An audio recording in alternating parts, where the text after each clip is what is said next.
Hello, listeners, and welcome to the European Guanxi podcast. I'm your host, Audrey, and today I'm honored to be joined by Simon van Ootmerssen and Marc Moquette from the China Knowledge Network team. The China Knowledge Network, or CKN, is a network funded by the Dutch Ministry of Foreign Affairs and was created to strengthen knowledge around China's evolving policies, international role, and long term vision.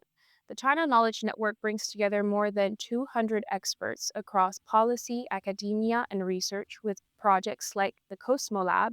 It is here to support policymakers by shedding light on complex challenges shaping the Sino Dutch relationship, but also the implications in understanding the shifting world order. In this episode, we are focusing on critical minerals, especially rare earths shaping EU China Dutch China relations. First of all, thank you for joining me again for the second time, Simon and Marc. I think it's quite important to start off by defining what are critical raw materials, CRM. CRM have emerged as a particular focal point, specifically rare earth, which is one kind of critical raw material, which we will talk about a bit later on. Critical raw materials are the minerals that modern economies cannot function without, but that are highly vulnerable to supply disruptions. These materials are essential for renewable energy technologies, EVs, batteries, power grids, defense system, and increasing AI and data center infrastructures. So the fact that we call them critical isn't how rare they are, but how essential they are to a country's security and technological innovation, especially it's about who controls it. So when mining, processing, and refining is concentrated in just one or few countries, supply chains become highly exposed to geopolitical risks.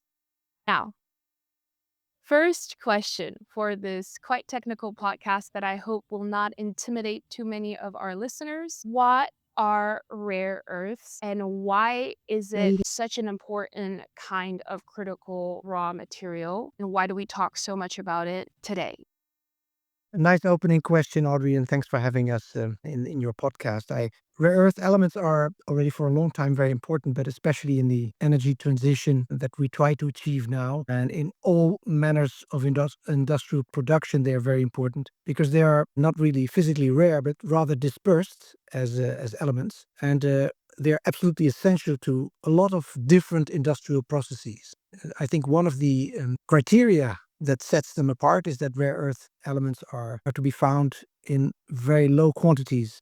That means that you would have to refine them in such a way that you can use the outcome for industrial processing. And it's in everything. It's important for your iPhone, your EV, your of course anything related to the digital industry as well.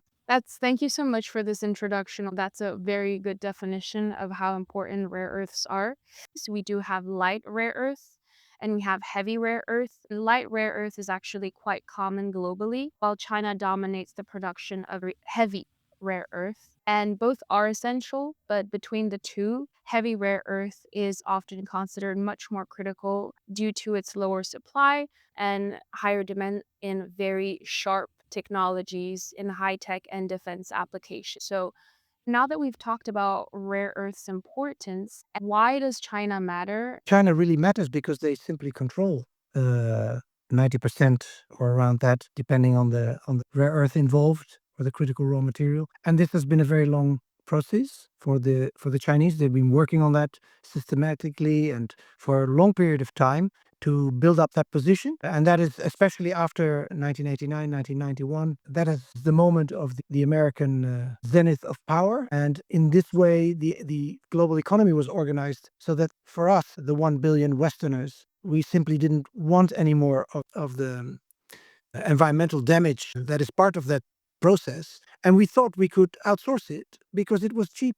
And if you're in a global market, that's a very fine criteria to organize it according to costs. But since those days are now over, we find ourselves in a situation that we not only see that China has greatly developed itself, but also has built up this position and now is actually leading in many tech domains.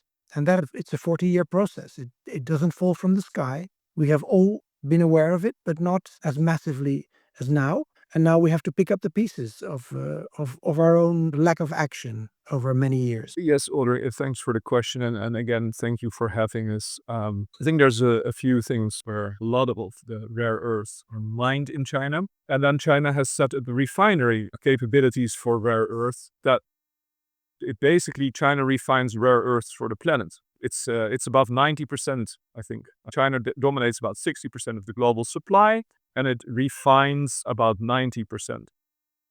Well, imagine that you're just living in a village where there's one shop that sources 60% of all the goods and sells 90% of all the goods. Well, obviously, that shop will be talked about in the town. So that is a very simple first order explanation of why China is so important in rare earth elements. The interesting question might be, is this a surprising thing? The quote by Deng Xiaoping in 1992, during his southern tour, where China was opening up Shenzhen area, still a small fishing village with 50,000 inhabitants back then, to the world, is that 中东有石油，中国有稀土, which is the Middle East has oil and China has rare earths. And this is back in 1992. So we live in 2026 now. We've progressed 34 years. That was the leader of China back then. So it's not a complete surprise up to some degree that we're now where we are. Countries in the Middle East still hold a dominant position with oil. Well, that's a very good introduction, I think, from both of you to help the viewers understand how, like you've said, it's not something that happened in just one day, and it's something that has been in the Chinese government agenda and strategy for a long time. Actually, there is kind of this term, right, where we talk about resource statecraft or sometimes even mineral mercantilism. I did want to talk about wake up calls because I feel like suddenly we've woken up to the huge dragon that China is, and it seems like we've been sleeping next to it for so many years, quite comfortably, dare I say. But there were quite some wake up calls, not just in the past year. For example, I think the most important one was COVID-19, which forced a lot of countries to realize, okay, chips matter, critical technology supply chains matter, and that's also when a lot of eyes turned to Taiwan, right? What are some other wake-up calls, some moments that made the rest of the world wake up to this reality of supply chain bottlenecks? I think there's a few, right? You point to a global disruption of everything, such as COVID. And we've had a ship blocked in the Suez Canal. I forgot how long ago, about 5-6 years now. But that was obviously a block. But I think when it concerns the critical raw materials or rare earth elements, I think the first blip on the geopolitical radar was in about 2010, when due to an incident at sea between Japan and China, customs officers in China blocked certain shipments to Japan, which made Japan not receive a shipment of rare earth elements that were refined in China, as has always been the case, because as we just stated, China has been the processor or refiner of rare earth elements for the world for a long, long time. But now all of a sudden this particular thing happened, and Japan was forced to come to the conclusion that if it didn't come from China, well, we just talked about the only shop in town. Say that you're getting your daily bread from the only shop in town, and for whatever reason the bread isn't there. It makes you think, well, where else will I get my bread? Which is what Japan had to do, and it tried to source on open market, which is very difficult because there's not much. And then, as it is difficult, supply and demand, prices went through the roof. That was one of the first moments, allegedly, where a shock in the relatively stable markets of rare earth elements created a price shock, which was felt. And as you pointed out earlier in your introduction, as these rare earth elements are used in quite advanced applications in any field, whether it's medical, digital, and also military, some people all of a sudden took note. If you have to pay 30 times as much for your bread, Audrey, you would like to know where your bread might also come from, right? It's a phenomenon that has happened many times over in different markets as well. Prices spiked way out of the norm, and all of a sudden it becomes a risk, another risk that needs including. So I think I would put 2010 as the biggest blip for geopolitical awareness of rare earth elements. Or maybe you've got some other interesting historical touch points to add. And I would look upon these events as exponents of movements in the undercurrents of geopolitics, because if you look at 2010, Xi Jinping taking over, Trump coming on the scene, those are also exponents. They are persons and people. It's not that they steer the events, but you see that the whole dynamics of the relationship between the United States and Europe at its side on one hand and China on the other started to turn. There was a growing realization and a growing worry that this world market would not continue in accordance with the accountants of big companies that were profiting from it. And that is a realization that is very much at first an American realization, not a European one. And America also started to then wake up itself to, oops, we've got to get this under control. And then the story gets complicated, as always in geopolitics, because it also meant that if you want to control trade and supply lines, you want to safeguard value chains that you have, first you start to weaponize the infrastructure of trade relations, but it's not just on the supply lines. It's really about the payment system. It's about the monetary policy. We now find ourselves in a system where China is dominating in many technology sectors, where the United States is upping its sanctions and its weaponization of the infrastructure.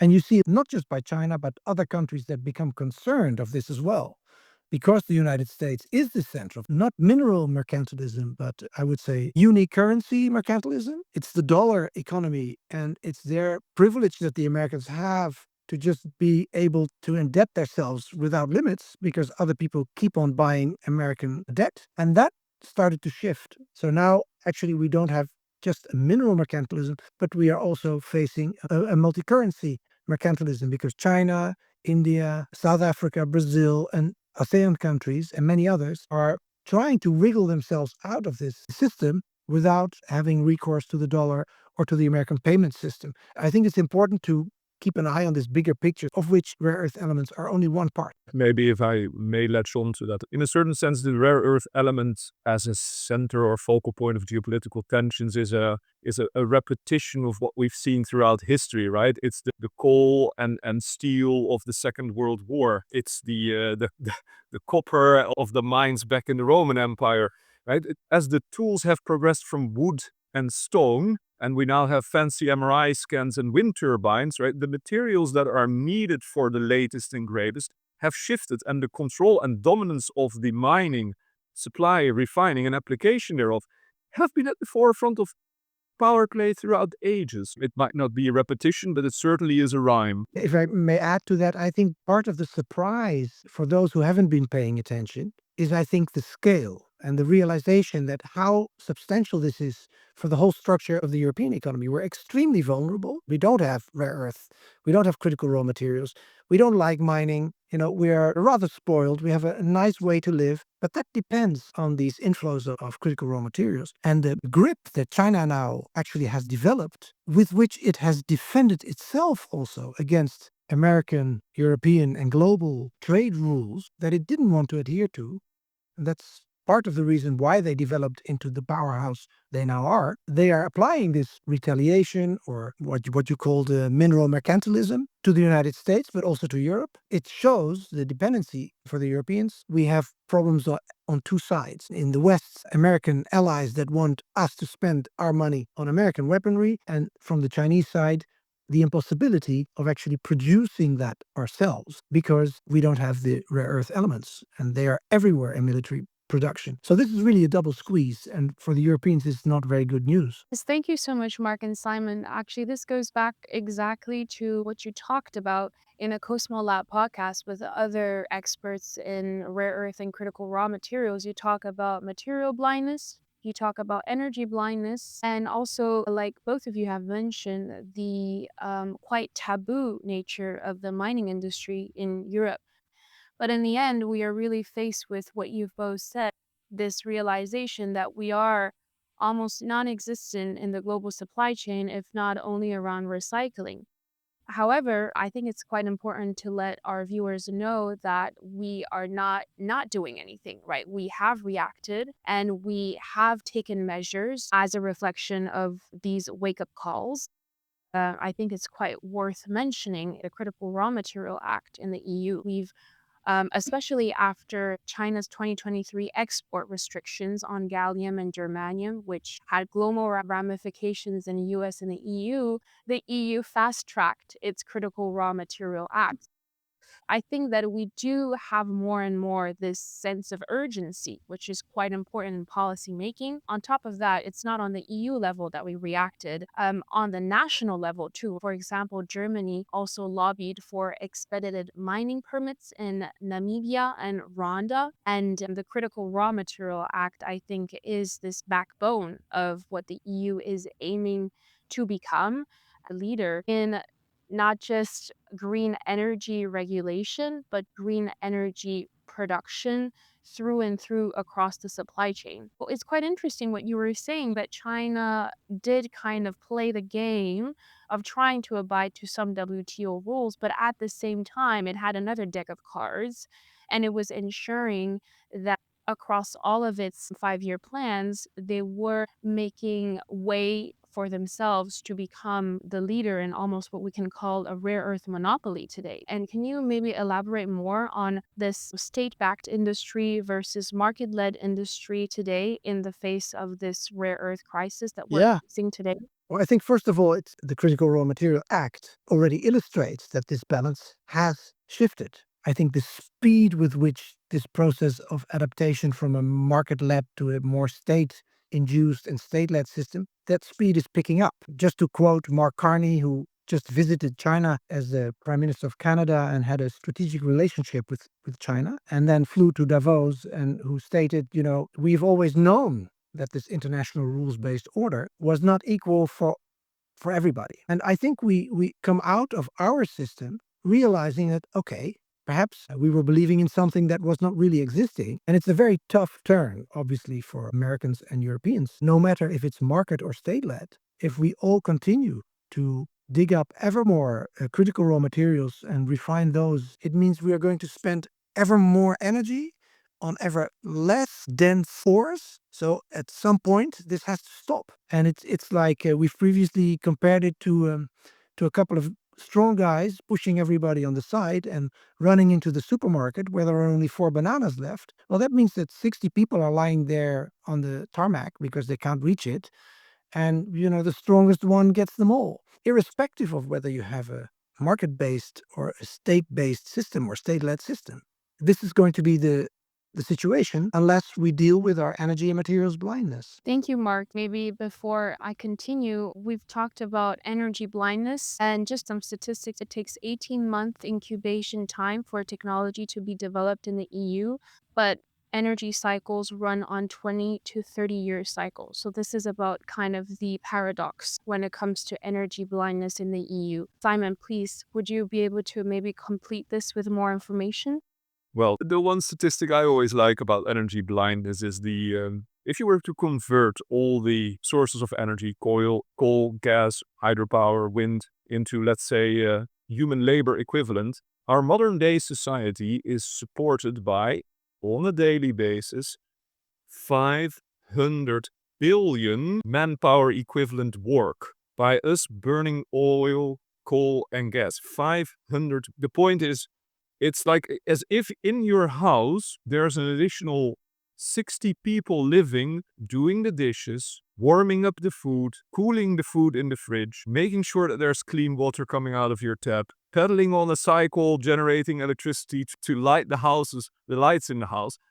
That's a lot, right? You don't have room in your house for that. And most people on this planet don't. That's the kind of energy blindness at large that we're talking about. Now, the situation around rare earth energy, from a biophysical point of view, as Marc pointed out, there's a principle called Lotka's principle, as a 19th biophysicist, who states that any organism maximizes the flux of power, useful energy, through its organism. And that's a very interesting analogy when we look at the use of rare earth elements. And why is that, I think? We found out that rare earth elements are a bit like the spices in your food. They make a simple dish all of a sudden pop, right? And a dish that pops sells better than a plain dish. It's the same that it makes a magnet all of a sudden 10 times more conducive than a normal magnet. In other words, you can all of a sudden scale of applications can become smaller, can become more powerful and faster. For all these things, that's where you need the rare earth elements. But in order to get processed rare earth elements, a whole lot of energy as well. In order to mine, in order to transport, in order to separate, in order to upgrade and process. Just think about the logistics. Mining done by heavy equipment, usually not by hands anymore. Transport, big ships running on diesel fuel. Separation, very high temperatures, very strong acids. These are all very specialized, energy demanding activities. If I stay within Dutch analogy, we didn't just get black pepper on the Dutch markets in the 1670s. No, we had to fell the woods, turn them into ships, sail to the other end of the planet, make some unsavory trade deals, ship them back, and only then we could sell them. So it is, in a certain sense, it's the same principle, but let's say at a more energy-intense level. So it is the principle where we're maximizing our energy that is at play, where both and the energy blindness, because we don't realize how much energy it costs anymore, and the material blindness, that there are limits to what we can do. As Marc alluded to, the densities of the ores are going down. They're harder to mine locations, so the energy to get the ores out, and we haven't shipped them yet, but just the energies to get the ore out go up.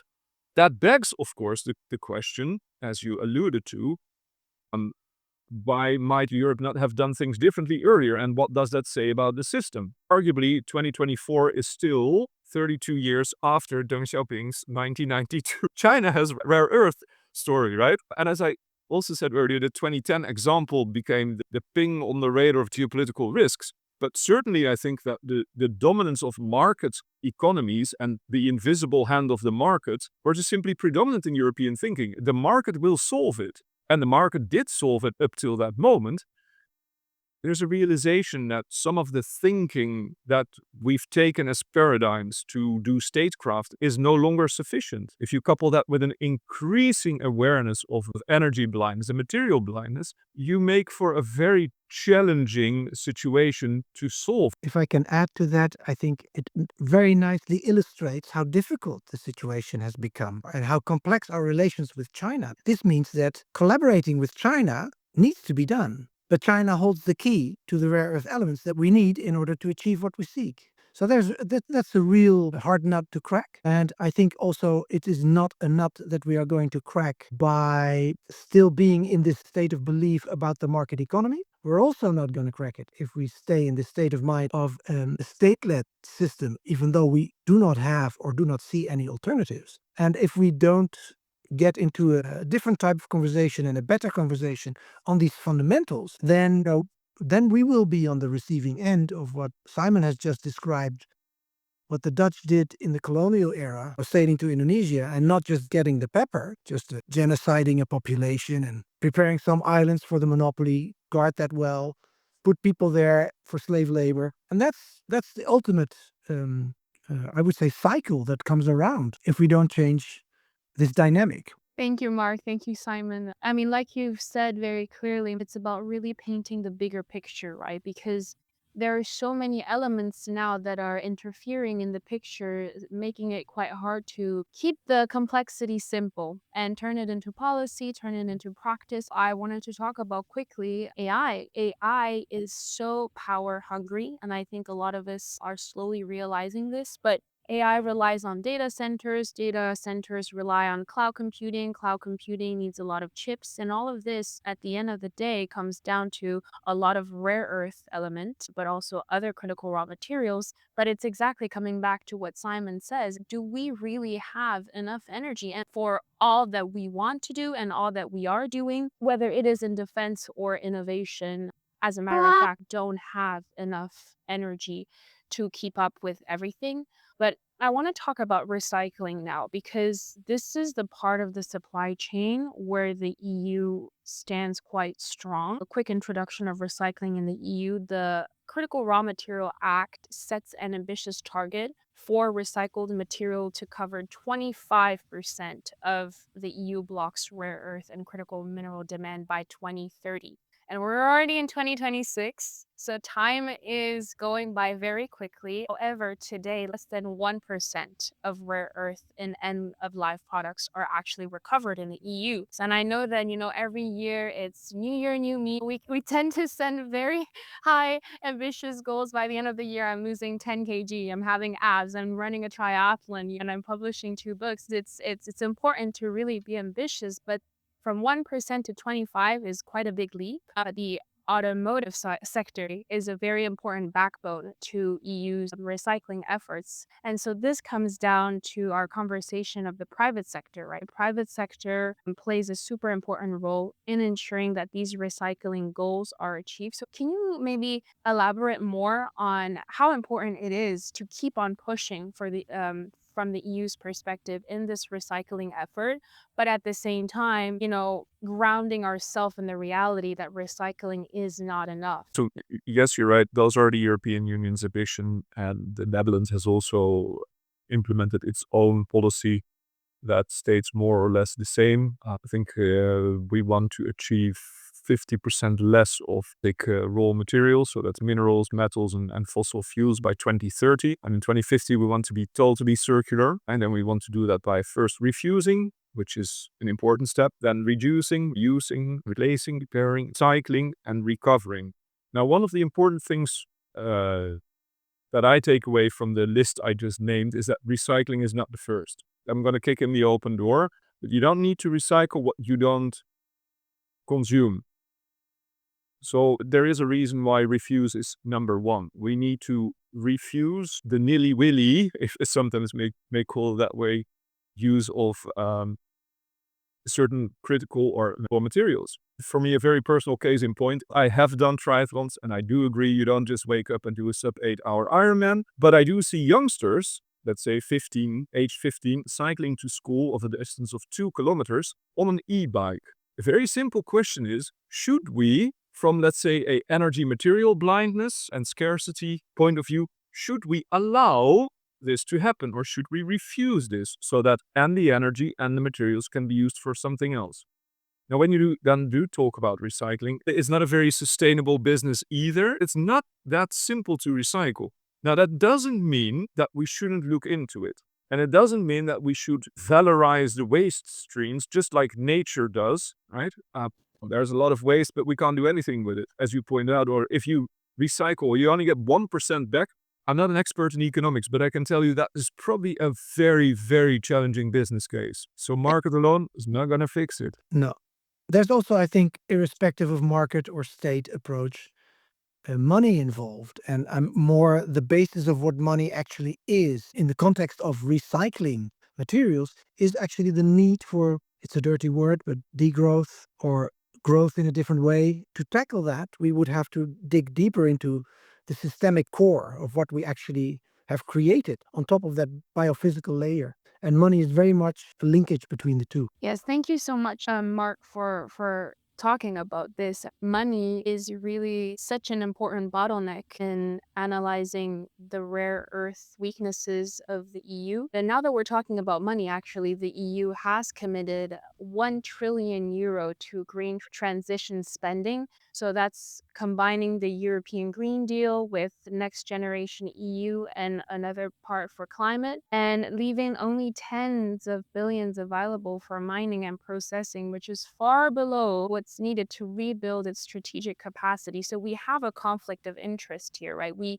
need a lot of money to reach the green transition goals that we have set for ourselves. But at the same time, we're realizing, oh, we need as much, if not much more money to also develop the industry. I remember the rare earth sector requires at least 15 to 20 billion investments to achieve its goals of 10 to 40% of self-sufficiency by 2030. But like you said, the private sector is suffering from quite weak investments, but the EIB, which plays a very important role here, is allocating increasingly amounts of funds, and it has allocated actually 3 billion euros for critical raw materials to support the Critical Raw Material Act. So I think that slowly institutions are reacting and they're taking account of this investment bottleneck, but it's very important to talk about money. This is really the core of how much a company can keep on running, a country can keep on innovating, recycling, or producing. I want to also talk about other bottlenecks. We've identified mainly 3 bottlenecks that are impeding the EU from becoming this leader in the rare earth supply chain. We've talked about money. So, what are the 2 other bottlenecks? I remember in our previous discussion, we talked about the concept of time and lengthy permits lengthy regulatory environmental assessment timelines. And another bottleneck is quite weak engineering education, at least in comparison to our competitors abroad. So, can you maybe elaborate more on these two bottlenecks so that our viewers and listeners can understand the challenges we're facing? Well, I'll go back to the very beginning of our discussion to 1992, right? That's Yeah. 34 years already. Clearly, not working on same time frames and time horizons has effects. I think the argument nowadays is Europe should start its own supply of critical raw materials. We are very busy finding where we can make trade deals with countries outside of the European Union. And we're also very busy to look what we have in our own backyard, so to speak. And there are cases of mines that are under discussion. I think we alluded to Portugal last time. We've alluded to Serbia. We've alluded to Finland or the north of Sweden that we could potentially open and start mining. One of the things that then does come into play is that the mining permitting process, which in Europe does take a long time, and there's a lot of opportunity for voicing concerns by the citizens, is already a very time-consuming process. We used to have a highway in the Netherlands, the A4, for those who were in the know, that used to be planned between The Hague and Rotterdam, and I think that the trajectory was cleared in the 1950s, and then there's been permitting issues, and I think only 5 years ago the highway was finally actually constructed and opened. Just as an illustration of what permitting process can do for you. But that's 70 years, right? That's just the highway. Then the question becomes, do you want to short track? Under which conditions do you want to short track? How do you weigh the balances of, let's say, the people living right next to the mine or the country in which the mine is at for the European Union? And say you have your permits in place. How long does it take for a mine to be fully operational? I'm not a mining engineer, but numbers I've heard are, let's say, 10 years. So before you're done, you're looking at 10, 15 years to the least before your mine is operational and you get your own home sourced critical raw materials or rare earth elements. Surely there are shortcuts to be made, and I don't mean it in a negative way, but I mean it in an innovative, let's do it faster, smarter, better way. But nonetheless, it will take a while, right? You talked about the Repower EU and the European Green Deal, 500 billion, 1 trillion euro. And the idea is that will be built by, that should be solar and wind, and a little bit of the rest. When it's about wind, you want to have the maximum yield per turbine, and currently the biggest or the highest yield per turbine is a Chinese turbine.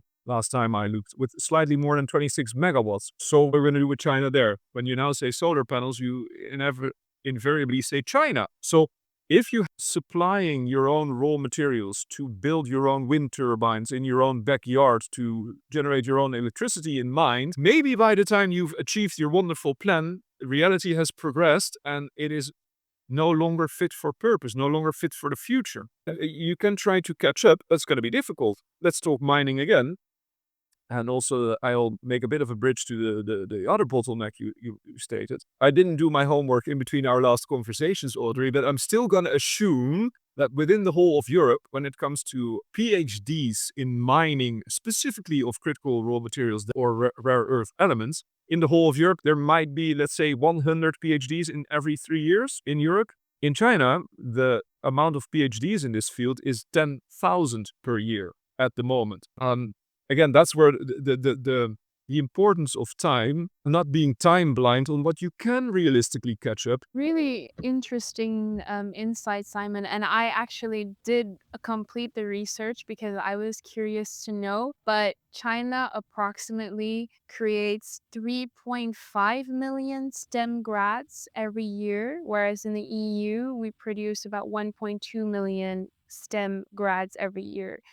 Now, also just a quick number, it takes 10 to 15 years on average for EU mining permits to be issued. And in China, it takes on average 2 to 5 years. So the time difference is quite important here. And like you've mentioned, Simon, this is just the permit. It is not even the infrastructure being entirely built and the business running full on every day.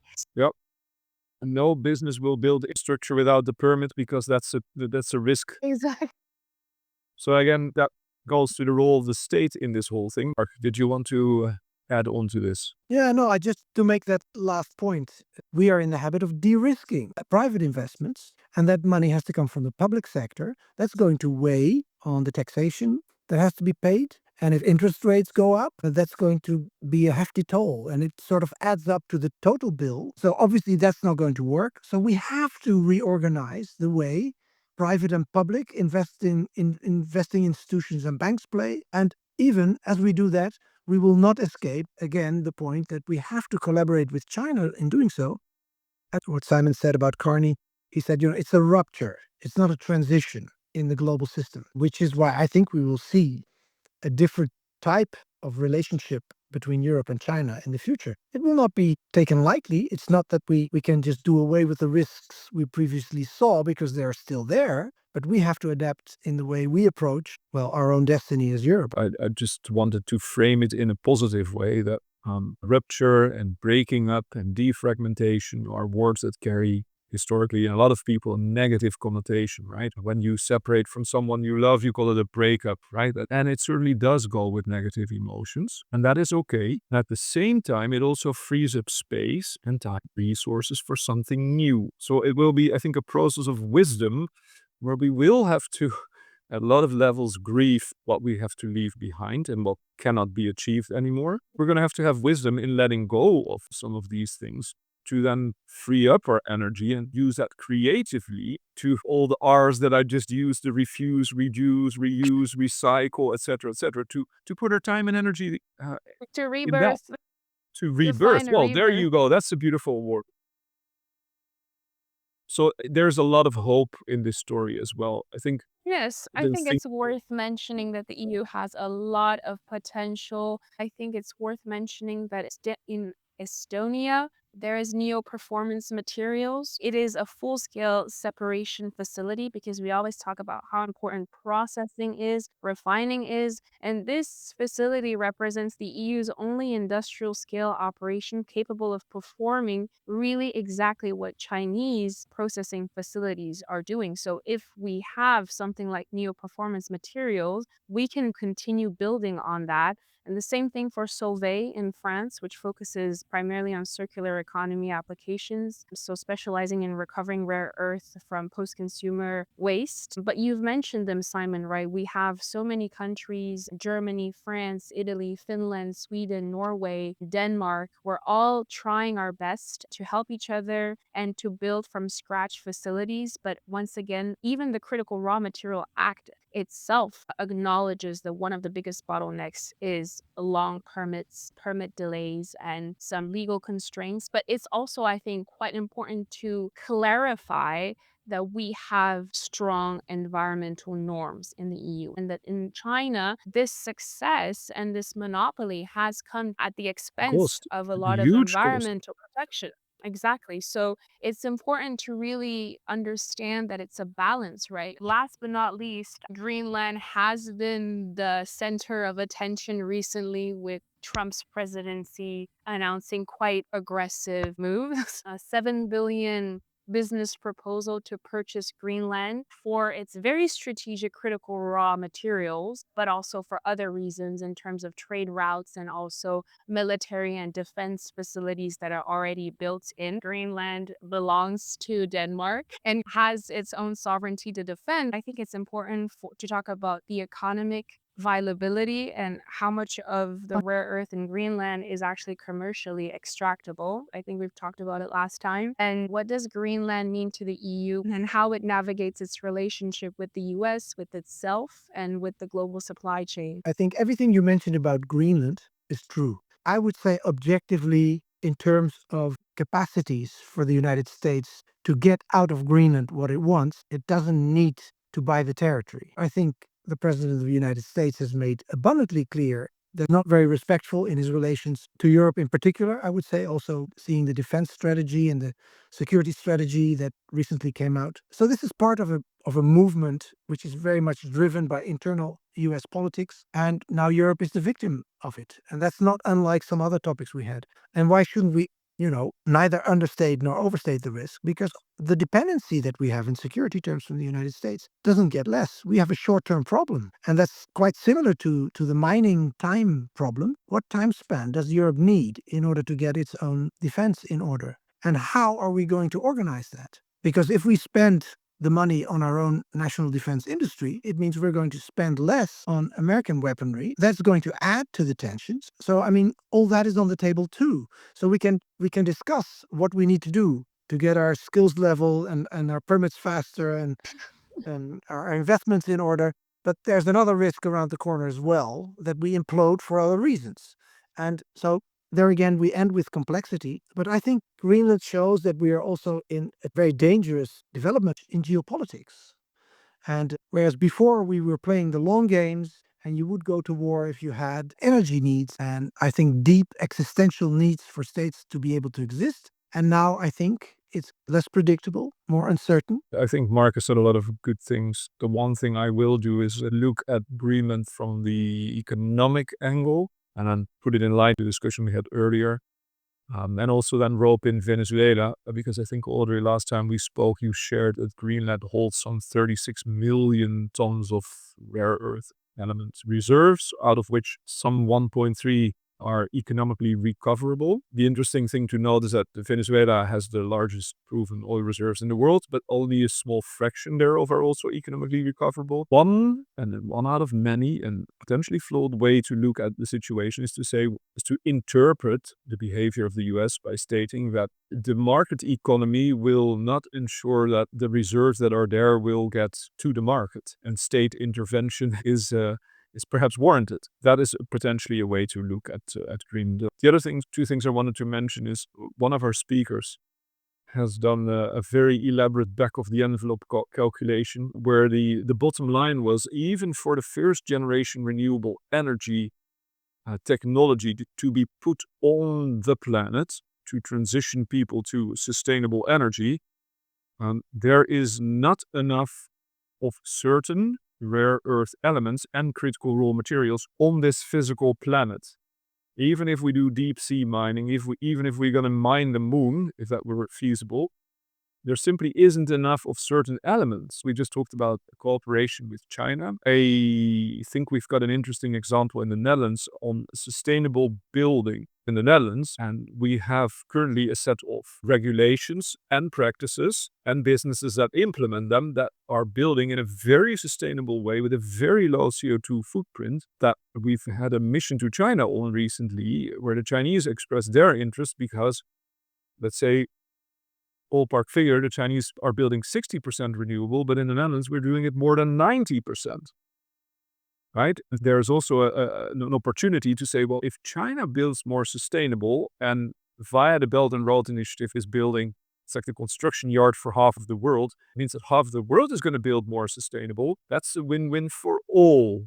That kind of thinking applied in recyclability chain in rare earth elements is, I think, what is a very good way forward to look at. I think that's a wonderful example, Simon. To top it off on a positive note, and it reminds me of Yuan Ang, is an American economist who coined the phrase polytunity. We have a tendency to think in terms of the poly crisis because for us in Europe and also in the United States, things are really changing, in part caused by ourselves. But there are also 7 billion other people that find new options and that reshape the world to their image, I would say, within the options possible. I think that's also a message of hope. I think it's also something that is really well understood in many conversations that we have, sometimes inside, but also outside government level. Looking forward to undertake that work with our China Knowledge Network, podcasts like these, and also in our policy advisory role that we have in the Ministry of Foreign Affairs and for the Dutch government, and we're working on it. Yes, I think it is very important to talk about solutions and policy recommendations to kind of wrap up this podcast with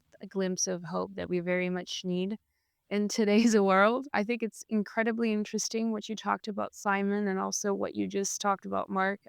There is a lot of win-win strategies. We need to really innovate the way we think of collaboration and partnership from now on forward. And to complete what you both said, I think one of the very interesting bilateral agreement which we could build upon maybe with other countries, is the EU-Canada Strategic Partnership on Raw Materials, which dates from 2021. And it's a blueprint, I think, for friendly shoring, right? And I think that beyond China, there are so many other important actors in the global critical raw material global supply chain. I mean, in Latin America, you have the Lithium Triangle, you have a lot of African countries that are playing an important role, including Congo and Australia and East Asian countries. So we have many people sitting at the table, I think, that are willing to partner with the EU, not just China.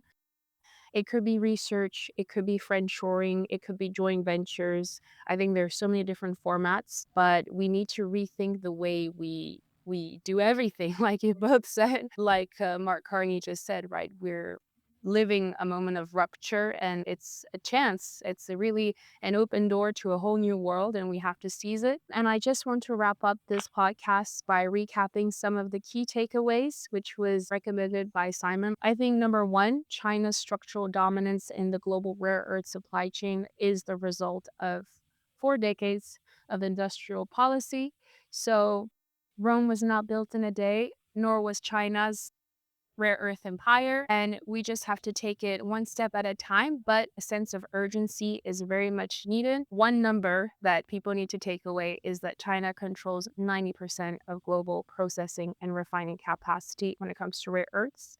Number two, Europe is leading in the recycling stage of the global rare earth supply chain, but it is facing a lot of structural bottlenecks, precisely three of them. Number one, I think, is investment shortfalls. We've talked about them, and the private sector is suffering from it, and we need to invest more. Second is skills and engineering formation that is lagging, and we need more engineers because policymakers matter, geopolitical analysts matter, but engineers are really the backbone of industrial revolution. And number three, recycling is important, but it's not enough. Recycling so far is only contributing to 1% of the rare earth recovery, and we've set a target that is quite high for 2030. So we need to find other solutions, partner with new countries, aim for win-win strategies, whether it is friendshoring, researching, education partnerships, or other forms of trade agreements. There are plenty of solutions on the table, and Europe needs to open up to other countries who are willing to collaborate to make this rare earth supply chain less concentrated in the hands of one country. So I think that is all for today. Thank you guys so much for joining me and for sharing all your incredibly interesting insights, whether it is historical, geographical, economic, or political. I think we've covered so many disciplines today. Make sure to tune in every 1 or 2 weeks. We come out with a new episode. If you're interested in understanding EU-China relations or generally how China navigates the global world order. Thank you, Mark. Thank you, Simon. And I hope that we can see each other soon on another podcast. And do make sure to follow the incredible work of the China Knowledge Network, including the Cosmo Lab project, which I find really interesting. Thank you. Thank you, Audrey. Thank you, European Guanxi. Thanks, Audrey.